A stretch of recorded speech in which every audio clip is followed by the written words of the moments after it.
오늘은 출애굽기 네 번째 시간인데요. 제목이 하나님의 지팡이입니다.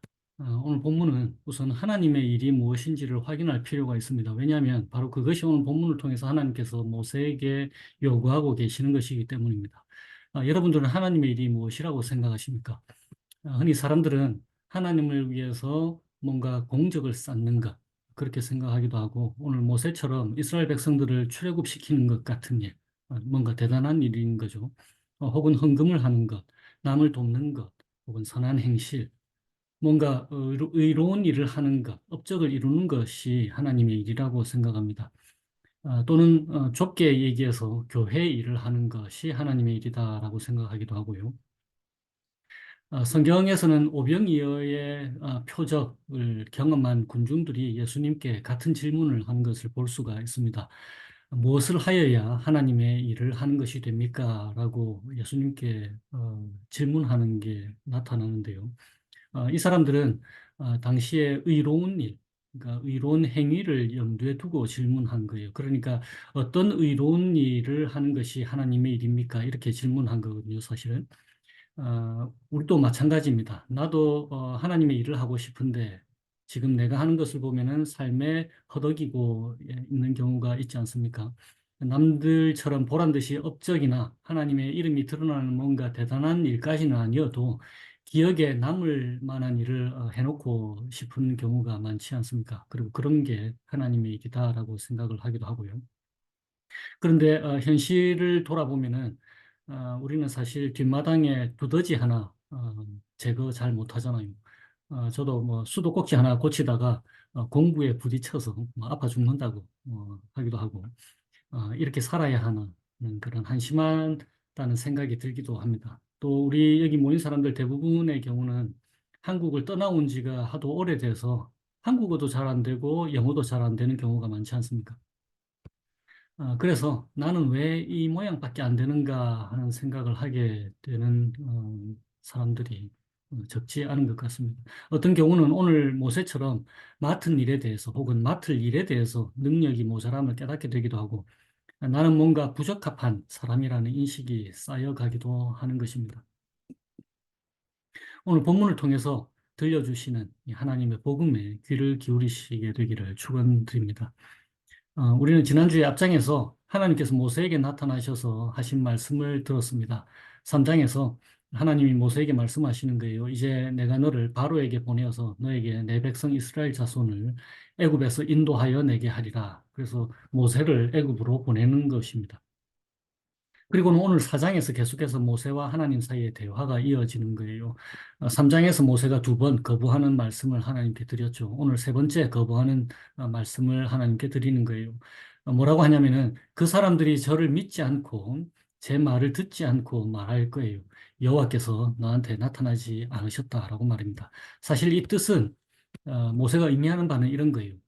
이스라엘 사람들이 이렇게 말할 거라는 겁니다. 우리가 하루 이틀 속았나 평생 동안 기다려도 기별도 없으신 분이시지 않느냐. 우리를 찾아오시지 않으실 거예요. 하나님은 우리의 고통에 별 관심이 없어. 그러니까 모세 너에게도 나타나셨을 리 없다. 이런 뜻입니다.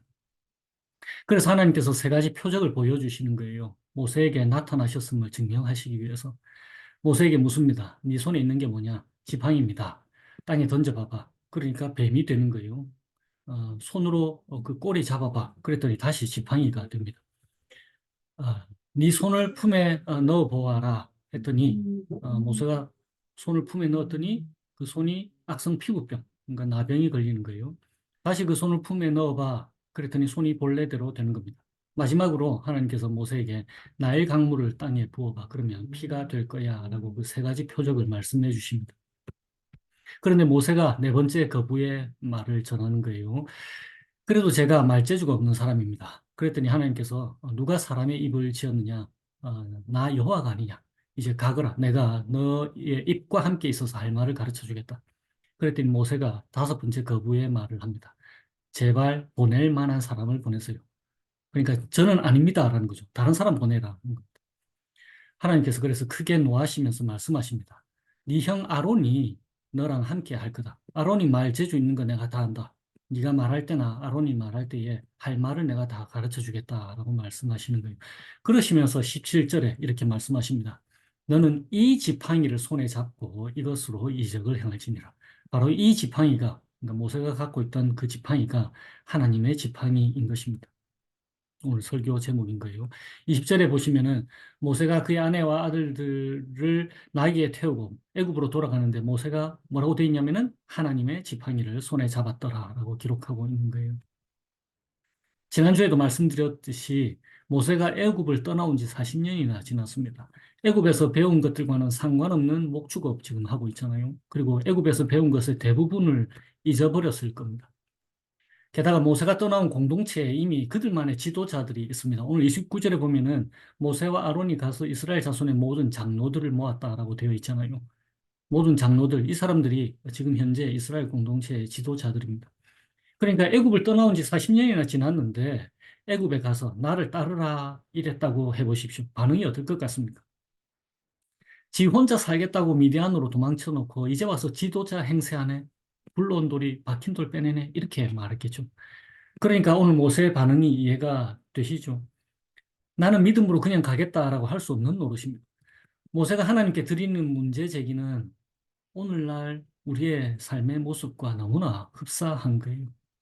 우리도 하나님께서 우리에게 맡기신 삶의 현장에 대해서 하나님, 다른 사람이 더 적합한 것 같아요. 제가 좀 부적합한 사람 같습니다. 라고 말할 때가 있지 않습니까? 그런데 바로 여기에 복음이 있습니다. 모세가 항변한 모든 문제 제기에 대해서 하나님은 답을 다 주셨습니다. 그 대표적인 것이 바로 하나님의 지팡이인 겁니다. 하나님은 모세의 지팡이를 통해서 표적을 행하심으로써 그 지팡이가 하나님의 지팡이가 되게 하신 거예요. 하나님께서 애굽으로 가라 하셔서 그대로 했더니 31절에 이제 뭐라고 되어 있습니까? 백성이 다 믿었다라고 되어 있습니다. 여호와께서 이스라엘 자손을 찾으시고 그들의 고난을 살피셨다 함을 듣고 머리 숙여 경배하였더라라고 오늘 마지막 31절이 그렇게 기록하고 사장이 끝나는 거예요.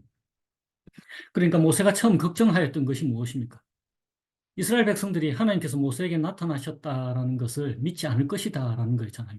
그런데 그 의미가 무엇이라고 했었습니까? 하나님께서 이스라엘 백성들의 고통에 별 관심이 없으시다는 그 의심을 어떻게 돌릴 수 있을까라는 거잖아요. 고민한 것이, 그렇게 모세가 고민한 것이 쓸데없는 걱정이 되었던 것입니다. 하나님께서 말씀하신 대로 하나님의 지팡이로 표적들을 행하니까 백성들이 다 믿고 하나님께서 그들을 찾아오시고 그들의 고난을 살피셨다라는 사실을 알고는 하나님께 경배하게 되는 거예요. 모세뿐만이 아니고 이스라엘 공동체 모두에게 대단한 위로가 찾아온 것입니다. 그러면 이제 이 하나님의 지팡이가 모세에게 어떤 의미가 있는 것일까요? 그것은 모세의 모습을 생각해 보면 됩니다. 80세의 모세가 대단히 무기력하고 무능하게 되어 있는 상태잖아요. 말도 잘 못하고 이스라엘 백성들에게서 너무 오래 떨어져 있어서 스스로 이방인처럼 생각하고 있는 것입니다. 그러니까 오늘 본문을 보면은 마치 하나님께서는 모세의 능력이 바닥까지 내려갈 때까지 기다리신 것 같습니다. 그래서 앞으로 모세를 통해서 나타날 놀라운 능력의 원천이 오직 하나님이심을 알려주시는 거예요. 그 사실을 모세가 갖고 있던 지팡이를 통해서 보여주시는 것입니다. 할 말뿐 아니라 할 일도 가르쳐 주시겠다고 오늘 본문이 그렇게 말씀하고 있잖아요. 12절을 한번 보세요. 내가 네 입과 함께 있겠다. 그리고 15절은 내가 네 입과, 그러니까 모세의 입과 그의 입, 여기서 그의 입은 아론의 입이잖아요. 아론의 입에 함께 있겠다라고 하시는 거예요. 그러니까 모세 혼자 보내신 것이 아니고 하나님께서 함께 가시겠다라고 말씀하시는 것입니다. 모세가 자신의 능력이 모자람을 느낄 때마다 그리고 자신의 한계에 부딪힐 때마다 그의 마음을 다잡게 하려고 하나님께서 주신 것이 바로 하나님의 지팡이인 것입니다. 흔들릴 때마다 잡고 있던 지팡이를 보면서 다시금 마음을 추스렸을 거예요. 능력이 내게 있지 않고 오직 하나님께로구나. 출애굽시키는 일, 이건 내 일이 아니고 이거 하나님이 하시는 일이구나라고 말입니다. 여러분들에게는 하나님의 지팡이가 있습니까? 내 삶은 왜 이 모양인가? 사소한 것조차 제대로 하는 거 없다라는 그런 절망이 쌓여갈 때에, 그리고 나도 뭔가 좀 의미 있는 일을 하고 싶고 하나님을 위한 일, 이웃을 위한 일을 하고 싶다라는 생각을 할 때, 그럼에도 내 능력 밖이다라는 좌절이 생길 때에, 그때에 다시금 위로와 용기와 믿음을 가져볼 수 있게 도와주는 그 하나님의 지팡이가 어떤 게 있습니까? 모세에게는 그것이 하나님의 지팡이였잖아요. 자신의 지팡이. 하나님께서 여러분에게 주신 하나님의 지팡이는 무엇입니까? 이 질문에 대해서 오늘 본문을 통해서 하나님께서 우리에게 답을 주시는 것입니다.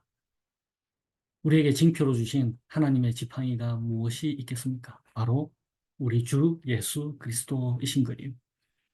빌립보서 2장에 한번 보시면은 2장 6절부터 8절에 7절에 이렇게 되어 있습니다.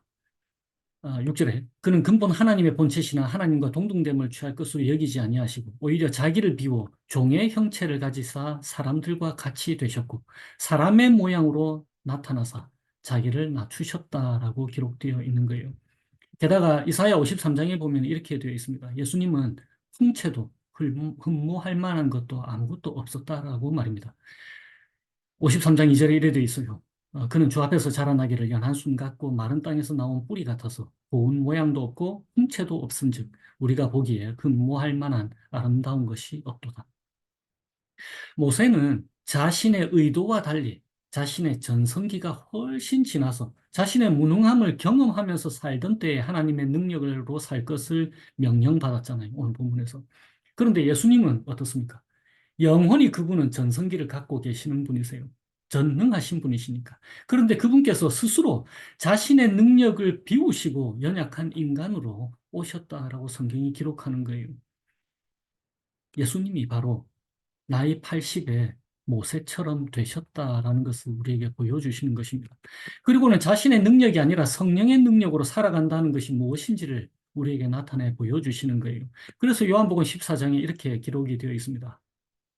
나를 믿는 자는 내가 하는 일을 그도 할 것이요 또한 그보다 큰 일도 할 것이다 라고 말해요. 왜냐하면 예수님께서 인간이 되셔서 자신의 전능하신 능력이 아니라 성령의 능력으로 살아가셨다라는 것입니다.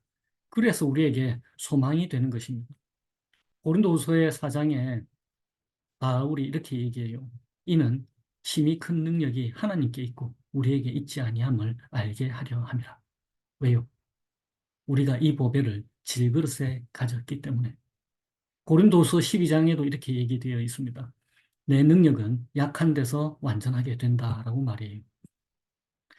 그러므로 세상에서 별로 내세울 것이 없다고 생각하시는 여러분, 내 삶에 내 스스로가 부적합하다고 의기소침해 계시는 여러분, 기뻐하고 즐거워하십시오.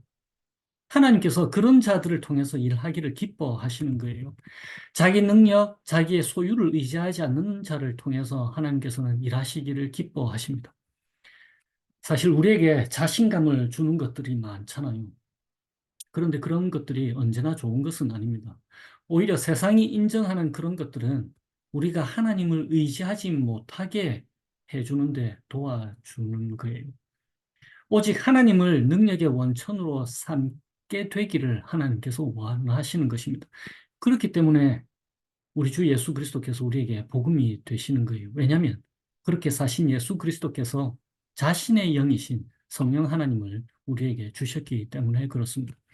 그러므로 우리에게 교만할 여지가 없는 거예요. 우리 자신의 능력을 과신할 근거가 없는 것입니다. 반대로 무능하다고 실망할 이유도 없는 거예요. 부적합하다고 무기력할 이유도 없는 것입니다. 왜냐하면 주의 성령께서 우리의 힘이 되시니까. 그 하나님이 우리와 함께 계시니까 그런 겁니다. 이제 이것을 설교 처음 질문과 연결시켜 보도록 하십시다. 하나님의 일이 무엇인지를요. 떡 5개와 물고기 2마리의 표적을 경험한 군중들이 예수님께 질문하잖아요. 우리가 무엇을 하여야 하나님의 일을 하는 것이 됩니까? 그랬더니 예수님께서 말씀하시는 거예요. 하나님께서 보내신 일을 믿는 것이 하나님의 일이다. 그러니까 예수 그리스도를 믿는 것이 하나님의 일이다라고 그렇게 정의를 내려주십니다. 그렇다면 믿는 것이 무엇입니까? 그것을 오늘 본문이 보여주는 거예요. 하나님께서 3가지 표적을 보여주십니다. 지팡이, 그거 땅에 던져 뱀이 되어 이 손을 품에 넣어봐라. 그게 나병이 됩니다. 마지막으로 하나님께서 뭐라고 하셨어요? 3번째 표적. 나일 강물을 땅에 부어봐. 그러면 피가 될 거야. 라고 말씀하셨잖아요. 그런데 나일 강물이 어디에 있습니까? 애굽에 가야 되잖아요. 미디안에서 지금 현재 모세가 미디안에 있잖아요. 그 미디안에서 애굽까지 직선 거리가 600km입니다. 서울에서 부산 거리보다 훨씬 더 먼 거예요. 애굽에 가야 나일 강이 있으니까 그 표적은 아직 보여지지 않는 거예요. 하나님께서 아직 보여주시지는 않습니다. 그런데 이미 앞선 두 표적 때문에 지팡이가 뱀이 되고 그 다음에 손에 나병이 생기는 거예요. 이 두 표적 때문에 이 세 번째 표적을 모세가 믿을 수 있게 되는 거예요. 제가 자주 강조하듯이 믿음은 하나님의 어떠하심에 대한 반응입니다. 만약에 하나님께서 처음부터 모세에게 나일 강물 땅에 부어봐. 그러면 피가 될 거야 라고 말씀하셨다면 모세가 쉽게 믿을 수 있었을까요? 하나님께서 우리에게 믿음을 요구하실 때가 바로 그런 거예요. 하나님이 어떤 분이신지, 어떤 능력이 있는 분이신지, 우리를 얼마나 사랑하시는지를 다 나타내 보여주신 후에 그 하나님에 대한 반응으로 우리에게 믿음을 요구하시는 것입니다. 모세가 지닌 하나님의 지팡이는 우리가 우리의 일을 하는 것, 우리의 의로운 행위, 우리의 업적을 하나님의 일이라 착각하지 않도록 해 주십니다. 우리는 우리의 삶의 현장에서 뭔가 부적합하다는 생각을 갖기 마련입니다. 그런데 그럴 때야말로 하나님을 믿어볼 수 있는 기회가 되는 거예요. 하나님을 더 의지해 볼 수 있는 기회를 우리에게 주시는 것입니다. 그리고 그것이 바로 하나님의 일을 하는 것이다 라고 우리에게 말씀해 주시는 거예요. 그러므로 다시금 믿음을 가져볼 수 있도록 하나님의 지팡이가 가리키는 우리 주 예수 그리스도를 보게 해 주시는 겁니다. 두렵고 자신 없고 떨릴 때에 그때조차도 우리를 위해 일하고 계시는 하나님을 보도록 해 주시는 거예요. 그럴 때에 세상이 우리의 시선을 돌리려고 하는 달콤한 속삭임에 놀아나지 않도록 조심하라 우리에게 말씀해 주시는 것입니다. 하나님께서 모세에게 주신 하나님의 지팡이처럼 실체가 있는 것을 우리에게 주셨습니다. 바로 우리 주 예수 그리스도. 그분이 바로 하나님의 지팡이인 거예요. 언제든지 인생이 자신 없고 힘들 때에 나의 초라함에서 나의 눈을 돌려서 시선을 고정케 하시는 분이 계시는 거예요. 스스로 초라한 인간이 되셔서 성령의 능력으로 이 땅을 살아가신 우리 주 예수 그리스도를 보게 하는 것이 바로 오늘 출애굽기 4장의 말씀인 것입니다. 이 주님의 은혜 안에서 한 주 동안 시선을 주님께 고정하면서 살아가시게 되기를 주님의 이름으로 축원드립니다. 기도하겠습니다. 오늘은 시편 131편으로 기도하겠습니다. 주님, 이제 저희가 교만한 마음을 버리게 해주세요. 오만한 길에서 돌아서게 해주세요. 너무 큰 것을 가지려고 나서지 않고 분에 넘치는 놀라운 일을 이루려고도 하지 않게 도와주세요. 그래서 저희 마음이 고요하고 평온하게 해주세요.